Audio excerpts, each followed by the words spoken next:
Hello, I'm Pearl Howie, and welcome to Authentic Success Your Way. I hear all the time from people how much they want to go on retreat, so I thought I would bring you to the wonderful Croucher's Orchards Hotel. It's still early, the sun is still coming up, and they're serving breakfast still. But it's a beautiful place to come and take some time out to relax. This is a series of 7 videos, a journey, even what you might call a retreat, a way, a pilgrimage, a Camino. We're going to go to the beach, we're going to go down to the woods, and we're going to find some places in nature where you can relax, let go, and feel safe to feel your own feelings. I've been one of those people that has had success, or what I might call a notion of success. The time when I had the flat, the car, the job, the friends, the parties. But inside, I felt like I was dying. I felt like I was living what we call a living death, because I wasn't letting myself do any of the things that I loved. I wasn't writing, I wasn't dancing, I wasn't being me. I wasn't making films. So sometimes our authentic success is just about opening up to the things that we have closed off.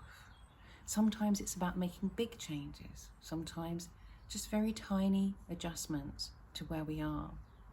But we often feel that we need something else because we know things are just not quite in alignment. Now, I've studied with Native American shaman, and the ancient shaman all knew the truth that the answers are within you. So these exercises, these workshops are just about reflecting back to you what you know inside. So you don't have to do them all, you don't have to do them in order, but they are practices that I have used for many years to find my own way to my authentic success. And we're also going to talk about fear of success. And one thing I have learned is that every single person will face fear of success in their lives. It's the most normal thing in the world. So I hope you'll use these videos as a retreat if you're not able to come away and go on a retreat with me right now. Perhaps one day you will join me here at Croucher's Orchards or another retreat, or find another one that is perfect for your needs. I hope these videos will help you to find your own way, and that I see you down the road on both our ways. Namaste, and I hope you enjoy. See you at the end of the road.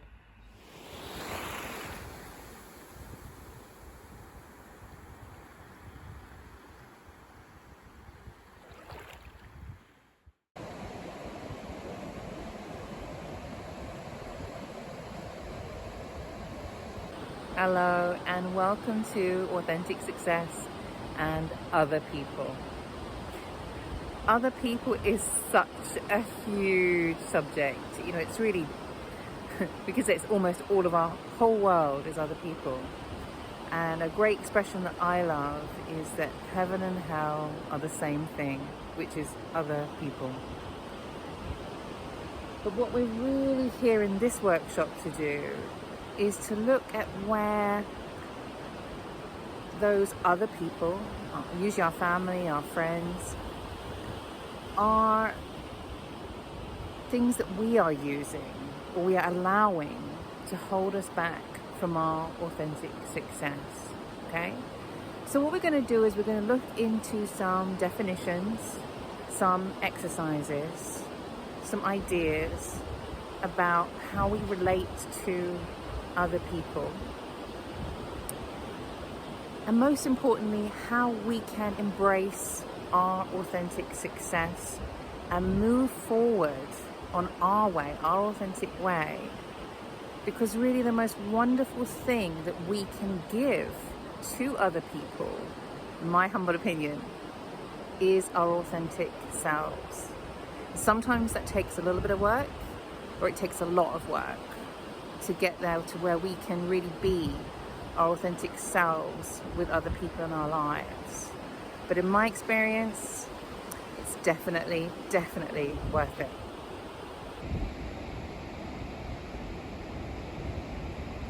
It's like sometimes when we're in the water, so we fall into the water and we're having difficulty, the best thing is another person who can help us, who can be a lifesaver, a lifeguard. And the worst thing is having another person in the water with us who is more scared, who panics, and who uses us to try and hold on to stop themselves from drowning. And when people are drowning, they panic and they lose their ability to make sensible, rational choices. And sometimes that's what it feels like when we're dealing with other people, because other people have, I could say in a way, lost their minds. And that happens in a drowning situation, in a watery situation. And it also happens many other times in life when somebody's panicking, perhaps somebody's under the influence of drugs or alcohol, or even just terrified about money. We are living in a world where a lot of people lose their minds. But when we're around somebody who is so lost, sometimes it's very dangerous for us to be around them. And we have to navigate that very carefully. So I always think about the analogy of drowning, when we're around people, that we have to be careful that we don't allow other people who are in difficulty to pull us down, okay? And what I love about this work, and what I love about all the time and energy I've put into it, all the thinking and figuring things out, is that more and more I feel that in my life I am holding on to people and helping them to rise. And that's what I hope for all this work, is that we rise together instead of dragging each other down, okay? So when we talk about authentic success, when we talk about going for your heart's desire, whatever's calling you down the road, whatever's calling you in life, this lifts us up. It may be challenging, it may be difficult, it may be so hard, but these are the things that make our hearts sing and allow us to be truly ourselves.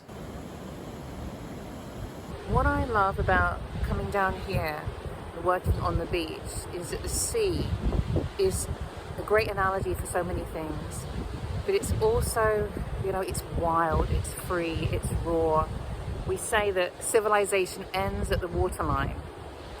And I know that sometimes when I'm coming down here, I'm dealing with things that feel overwhelming, usually because I'm trying to control everything. I'm trying to manage people, I'm trying to manage situations. And I come down to the sea and I look out here and I go, okay, that's it. That's the problem, is I'm trying to manage something that is not controllable. And I want to be very clear in this workshop, we're not aiming to manipulate or control or fix or change other people. That's not the goal of this at all.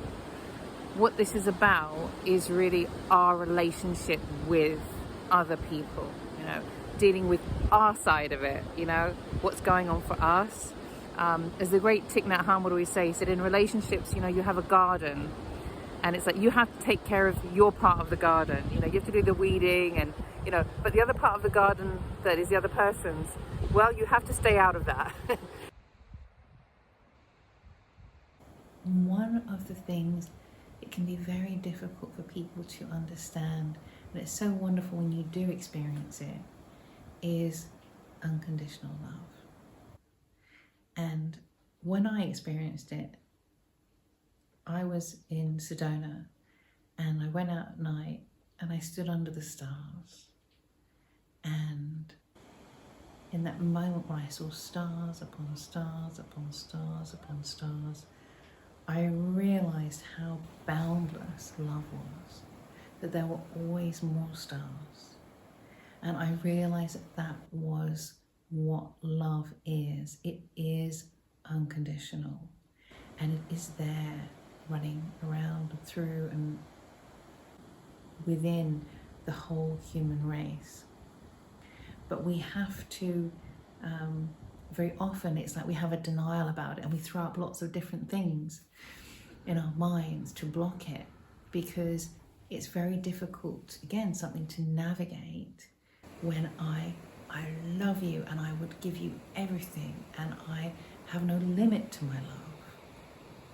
But in order to function in this world, we need to create boundaries, because we are living in a human existence, which means we still have the unconditional love, but I also need to protect and take care of myself at times. And it's finding that wonderful balance between loving the whole entire world freely and joyfully, and at the same time making sure that we do not, as Susan Jeffers once put it, become a doormat for everybody else, to lay down and let everybody walk all over us. So we have this incredible, amazing, infinite, unconditional love for, I would say, everyone in the world, but particularly for the people who are our nearest and dearest. And we realize where things have been difficult and failing because we've been setting conditions on love. We've been setting conditions on relationships. And we've been trying to control other people because we want them to be who we want them to be. We want them to do what we want them to do. And unconditional love, when we truly understand it, it really sets them free. But more than that, it sets us free, because we realize, wow, I love you unconditionally, and I can make all these, say all this stuff and make all these labels and talk about this, but underneath, I love you always and forever. And it doesn't need to be conditional. It doesn't need to be proven. It doesn't need to be earned or any of those things. We have this incredible love all the way around and through us. And I wrote about it a lot in my book, Free, Feeling Real Emotions Every Day. When I first experienced it, it was like, wow, this is so amazing. And I always say it's like the sun shining. Because today the sun is shining and it's beautiful and we see it. Some days the sun is behind the clouds. Some days the sun is on the other side of the world and it's nighttime. But the sun is always, always shining. Because without that sunshine, the whole of the earth would just be a cold, dead rock. So because the earth is alive, we know that the sun is shining. But in this life, being human beings and living this human journey, we almost always need boundaries. The boundaries, they can be soft boundaries, they can be hard boundaries. It's like a wall, isn't it? You could have a little gate like this, or you could have just a little line on the ground, or you could have huge, you could have a huge wall around that boundary.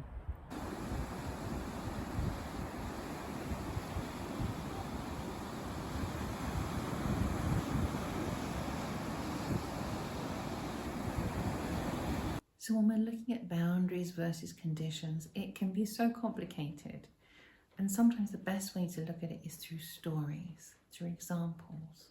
That's sometimes how we learn the most difficult spiritual principles. And a really silly one for me was back when I was living in London, I was reading lots of self-help books. And I was loving them and I was finding the best ones. It was great.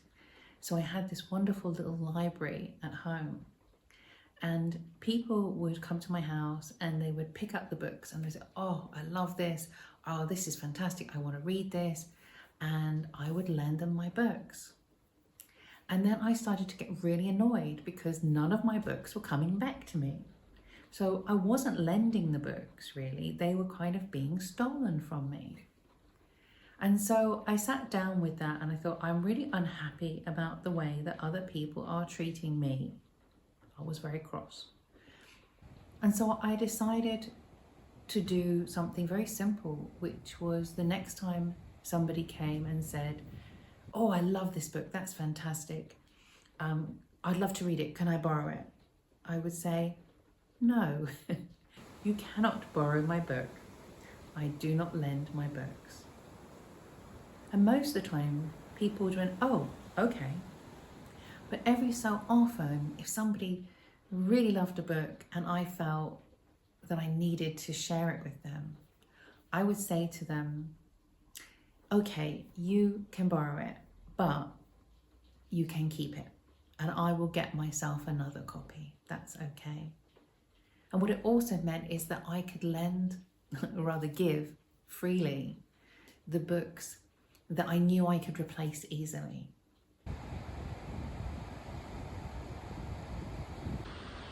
So we're going to do an exercise now together, and I'd just like you to relax, get comfortable in your body. If you need to shift around, that's fine. It's good to find a way to get into this kind of exercise. And I'd just like you to focus on the idea of boundaries as opposed to conditions. And just allow yourself to feel and think about anywhere in your life where you feel that you'd like to set some boundaries. And just hold the idea. Sometimes we can panic at this kind of thing. It feels a bit drastic sometimes. And remember, just thinking about these things, you don't have to do it. You know, that's an action we can take later. But I'd like you just to take the time to allow yourself to explore anywhere in your life where you're feeling that you might need to set what we could call some healthy boundaries. It could be saying no to lending money or giving rides or lifts to people. It could be about time.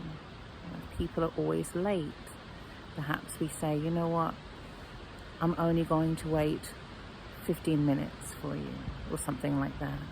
Or if I'm in a restaurant, I'm going to order a starter instead of waiting for somebody.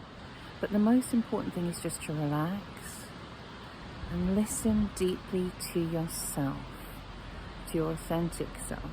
Listen deeply to the things that you want to stop or start, and where you may have been allowing other people to affect you, what we might call unduly, too much, or where we're letting the idea of other people affect us. Because sometimes when we set those boundaries, the other person will just simply shrug and say, okay, fine. And when you hold these things, hold them for a moment and examine them and think, am I setting a boundary, or am I trying to set conditions on a relationship? And it's this exploring practice that can be the beginning of creating much healthier relationships with other people. And an example of boundary that I've had to set is when I decided to be vegan, to try to be vegan, is I realized that my family were not very comfortable with it and kept introducing things like dairy and meat into things that were supposed to be vegan. And it got very difficult. And one of the things I decided to do was to start bringing my own food, or choosing to eat before I came somewhere so that I wasn't hungry. I was able to join in with everybody else, and most importantly, I was really, really enjoying what I chose to eat instead of feeling pressured to join in with everybody else. Sometimes when we're trying to change our lifestyle, people around us can sometimes feel like they're trying to sabotage us, or they don't really understand it. Or sometimes if we want to study, they might not give us the space and time to do that. So one of the things that we can do with our boundaries is also choose to perhaps not be around certain people when we're trying to do certain things. So if I want to exercise, I'm going to take myself away and out to do that. If I want to study, I'm going to go and find a quiet space where I can do that. If I want to get an early night, I may have to make some big choices in my life. But it's all about deciding, also having realistic expectations of ourselves and others in certain situations. So for example, when we're going to a party, we might not want to drink, but if other people are going to drink, that's their choice. So we have to decide, can I handle the situation of going there? Or am I just going to have to avoid the situation entirely? And that's where being honest with ourselves is so important. Instead of thinking we can do something, going along and failing, and then blaming other people because we weren't able to do what we wanted to do. Because we weren't able to stay on our own authentic path, our authentic way, because we let other people influence us.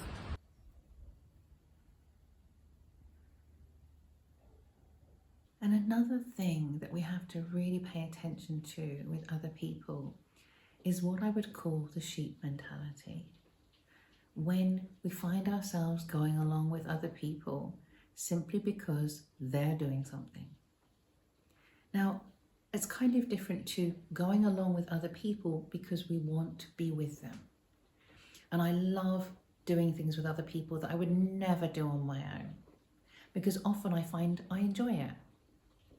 But what I mean is when we start to do things simply because we're following the herd, we're following the trend, and it's not something that we really want, okay? So it's really important, just take a moment to think about if that's something that you find yourself doing a lot, okay? If you find yourself just doing things because other people are doing it, buying clothes because they're the latest must-have, reading books because they're the top bestsellers, or watching films because other people say that they're good. It's nice to read reviews, but it's nice to use our own minds and choose what it is that we want to do. And sometimes we get so good at avoiding the sheep mentality that we actually avoid doing what other people are doing, even if sometimes it is the right thing for us. So we have to be very careful with this, that we're not either always going in the direction of the herd or always going against the direction just because we've got into that habit and we find it easier than thinking about, where do I want to go? What is my way? Regardless of whether your way is a tiny little road that nobody's on, or maybe your way is the highway. That's okay. But it's about being truthful and honest with yourself. And sometimes we have to do this work alone. Sometimes we have to go off by ourselves. And I remember doing my Camino, walking by myself. It was so important for me to figure out what was my way. And I started walking in Granada at the bottom of Spain, walked all the way up. And the very first moment that I met another pilgrim on my pilgrimage, I fell into step with them. And I started doing everything that they wanted to do, whether it was stopping for a cup of coffee or choosing which way to walk. And on that day that I met my first pilgrim on the journey, I realized what a sheep I was. Even though I thought of myself as being independent for coming on Camino.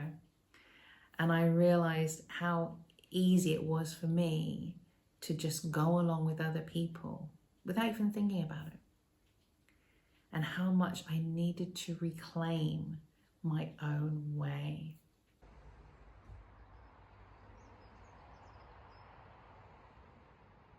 When it comes to other people, there are all kinds of things that come up, all kinds of concepts and ideas. And one of those, are we, when we're trying to help somebody, are we enabling them or facilitating them?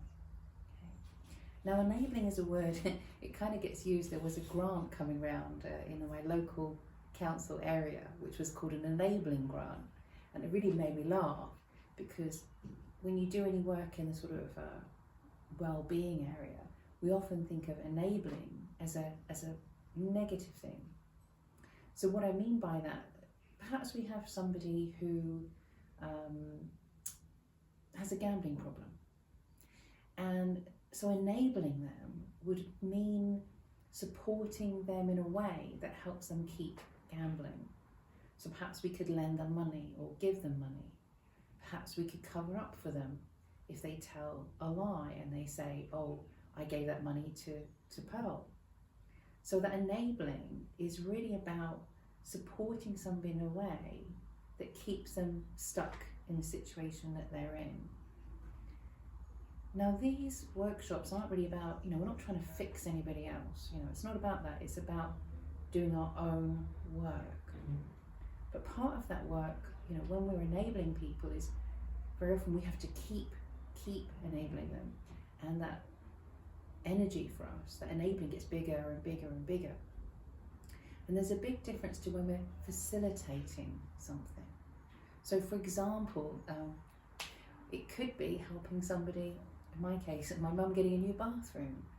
So I'm supporting her, facilitating the process, being there for her to bounce ideas off, being there to help answer questions or ask questions that she doesn't feel able to ask. So there's a facilitating level there of supporting somebody, helping them, but to move forward and to do something that's healthy for them. I know that can be a bit challenging sometimes, because very often we think we're facilitating, but really we're enabling. Perhaps we help somebody by paying for something for them, but what we realise we're doing is really just kind of keeping them stuck where they are. But the important thing is about us, what we're doing and how that relationship goes. Because when we're enabling somebody, what happens often is it's like they keep asking and keep asking, and we start to feel crazy for getting upset, getting annoyed when we've helped them in the past. And what often happens with that is we have to practice what we call tough love. So if somebody keeps trying to borrow money from us, there comes a point we say, no more. Somebody keeps asking us to cover for them at work, we say, no more. We cannot do this anymore. And it's really about making sure that on our journey, on our path, thinking back to carrying that rucksack and walking along, that we're not trying to carry other people's baggage as well as our own. Because honestly, our own is enough to deal with. Dealing with our own demons, it's quite a battle.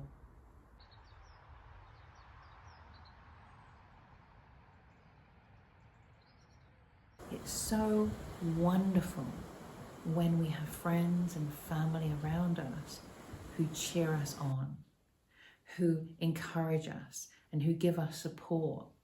Or when we're finding things difficult, say, yes, I know, it gets to me too sometimes. But they tell us, but you're doing great. You're doing great. And sometimes we need those other people around us because we've forgotten how to cheerlead for ourselves. Or maybe we're just doing something that is so difficult, so challenging, that we cannot any longer cheerlead for ourselves. We find it so difficult that we need that moral support. We need that encouragement so badly. And it's wonderful to have it, and it's wonderful to give it in life. So as a really easy, wonderful, brilliant exercise, I'd like you just for a few moments, just relax and think about your cheerleaders, okay? And very often we have them that are in different parts of our lives. So we might have people who encourage us when we're doing something we could call business, or we have people who encourage us when we're doing healthy things and fitness things, or we have people who encourage us to take time off and relax. So just take a moment and we can just close our eyes and think about those people and give thanks, appreciate those people in our lives, and remember where they are. Remember that we can connect with them. And if you don't have many cheerleaders, think about looking for them, because we don't have to necessarily know people for them to be our cheerleaders. Very often, even if we go on social media, we'll find other people who are very positive and supportive.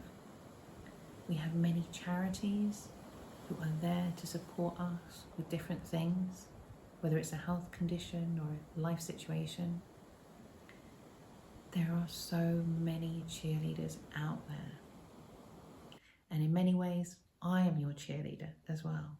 I'm cheering you on to find your authentic way and your authentic success, okay?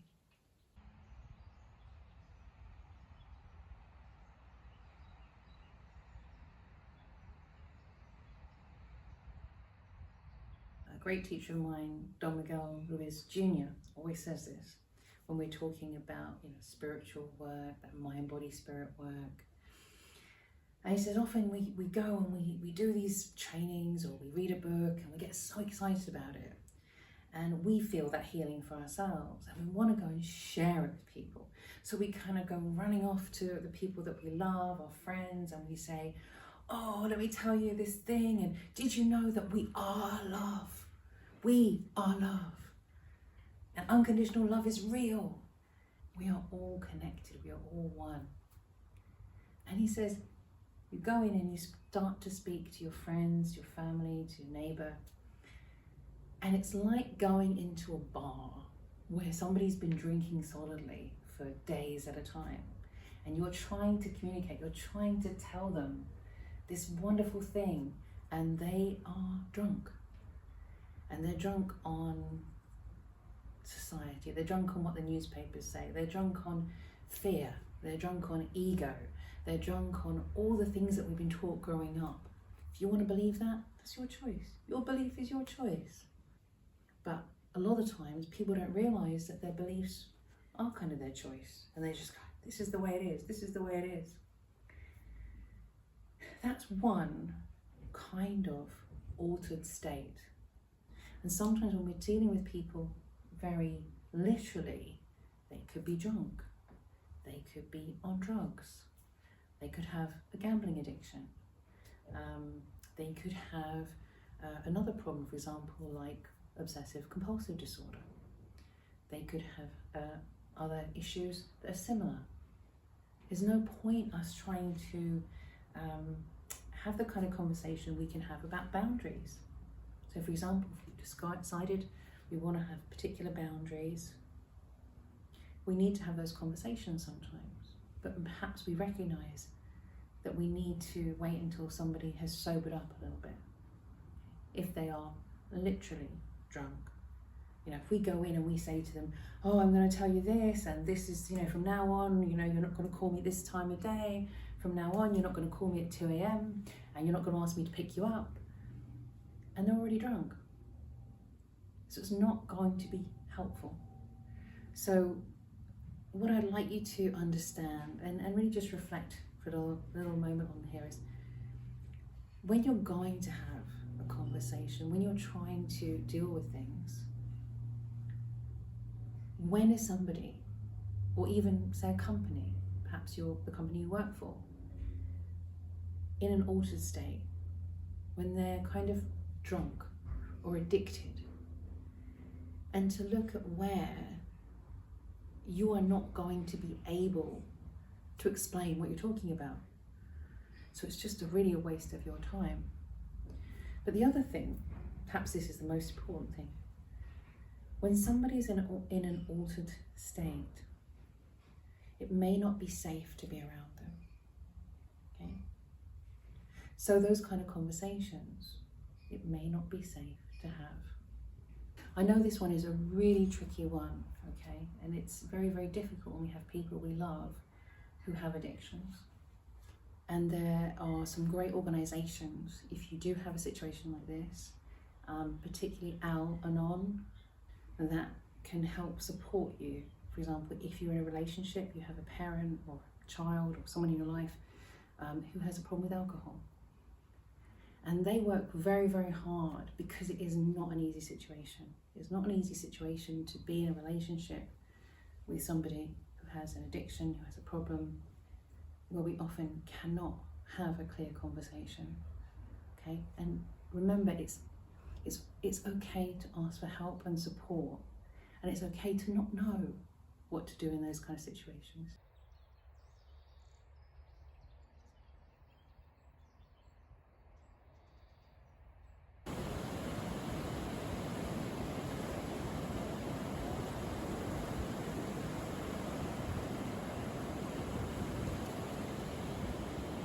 So one of the things that I love about doing this work is that it's helped me to unlock so many of the things I found so difficult in life. But I still fall into the trap of making mistakes in my relationships with other people. There are very few people in the world who are at a level that they don't make mistakes with relationships. Thank you so much for joining me. I know that this is one of the most challenging sections, the most challenging workshop, and you've done an amazing job. And this work, this healing of relationships and navigating relationships with other people, is something that goes on for the rest of our lives. And whatever the weather, whether it's sunny or rainy, whatever the weather in our relationships, we can remember that we have that unconditional love. We can remember that it is our choice what we do with those relationships. We can remember that we will make mistakes. We will remember how to forgive. We can remember who our cheerleaders are or how to find them. And we can remember that we are always going to have blind spots when it comes to dealing with other people. But they are also the reason for so many of us to do this work. They are the reason, they are the joy. And I think if you find it difficult to find the space and time to find your own way, to really feel what is true for you, please remember that this work does not just serve you. No, it serves everyone. The more we heal ourselves, the more we can be there for other people, the more we can serve other people as well. We need to have that love and respect, that unconditional love for ourselves in order to honour the work that we need to do. But never forget that we also do it for everyone else in the world. Thank you.